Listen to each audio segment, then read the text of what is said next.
Hi there, Storytime 3. Listen, when I was talking about that house that I rented and the house party that we had, sometimes when I tell people about that, they have a little trouble understanding exactly what that house was. Um, I'll be honest, I can understand why some people would have trouble understanding that. It wasn't the average apartment where you rent an apartment and you have a roommate and you have a couple of friends drop over. Sometimes we'd have 100 people inside that apartment. Sometimes it would be so crowded that you couldn't move. My bedroom was in the front corner. I didn't have an actual door, I had a sliding door. And so people treated me with a little, I don't know how to describe it. I was sort of the Pied Piper of the group. Um, we smoked a lot of weed. We dropped. There was almost always somebody there that was high on LSD at the time. That was before methamphetamines became popular. Thank God. And what we did mostly was what most young people do. We had a good time. We listened to the radio a lot. I didn't have a great stereo. I did have a stereo, but not a great one. We had records. People would buy records and bring them over.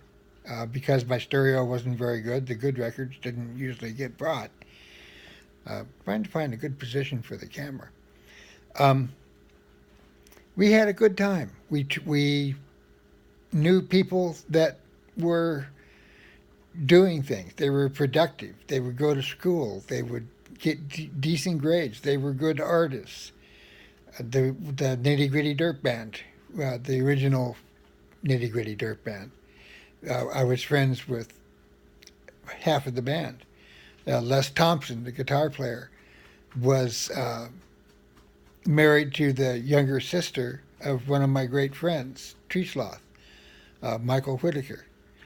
And Bruce Kunkel was another one,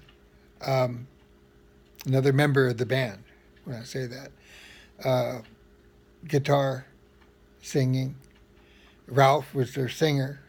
And the three of them seemed to drop by once in a while, and I would drop by their house up in the Hollywood Hills. They were just getting started. They had their first record come out about this time, and there were times when I would be visiting them at their house in Hollywood, and we would be taking their records and trying to land them on the Sonny and Cher's porch of their house, hoping that they would find the record and listen to it and like the band. At that time, they had a TV show, and so we kind of thought that maybe they would let us go on to the show. Well, not us, but the members of the band. Eventually, my friends all got kicked out of the band, and it was taken over by a family. And they're the ones that, when you hear Dirty Gritty Dirt Band now, that's who you hear. It wasn't the same band, wasn't as good as far as I was concerned. But that's the way things run sometimes. We would have people drop by and play spoons. They would drop by and play other kinds of stuff. I mean, you just never knew who was going to be there. You never knew what was going to be said. You never knew you'd be having a conversation with somebody, and you never knew if somebody else come up and they would make more sense or less sense or whatever. Um, it was a fun time.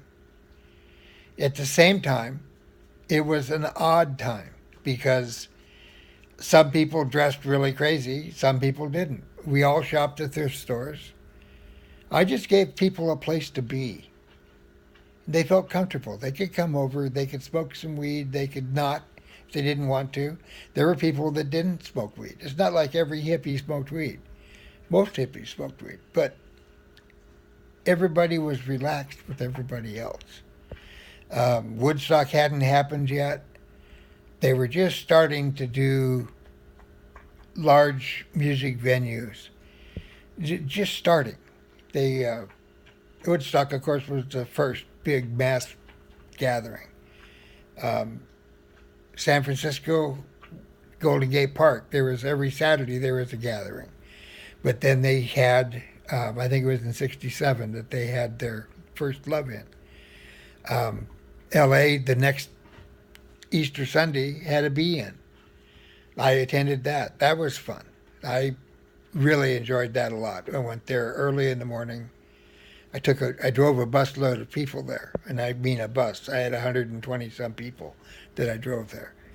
Only 13 drove back with me, which kind of gives you an idea of how I reacted and how well I did that day. BBC filmed me for quite a while. It was an interesting time. There were some live bands. There was DJs playing.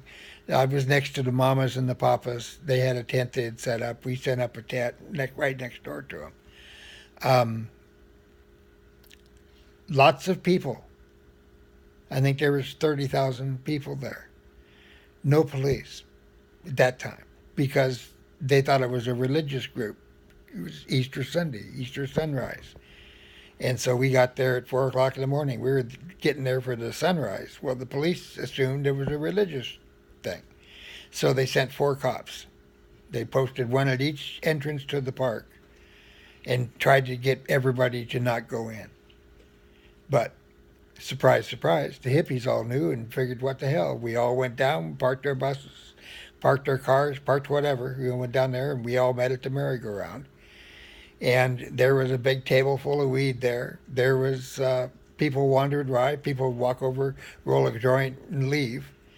The police didn't know what to do, so they didn't do anything. The next time they had a party there, I went there, and the police academy was just next door. And they brought out all the rookies and gave them all batons and shields, and then had them go down through the crowds and just beat on everybody. It was beat up on the hippies day. I was fortunate. I was dressed, and I didn't look like an average hippie. I had my dog, and everybody left me alone. I walked back to my car and I left, very disappointed in humanity and the brutality of the police, because they popped a lot of people's heads. Totally unnecessary. Hippies were peaceful. They changed that. So did methamphetamines. Methamphetamines killed the hippies. That was the end of it. That's why I really would like you to understand my book. And so with that, that's the end of Storytime 3. More will be coming. Look for them. Subscribe. Hit that bell so you get notified. I'm posting videos all of a sudden. 3 years of inactivity, and then all of a sudden, this is my 7th video in the last 2 weeks. Let's keep it up. And I still can't figure out how to turn this damn thing off. I'll just keep trying, smiling, acting like I know what I'm doing. And I guess I have to use the other hand. Okay.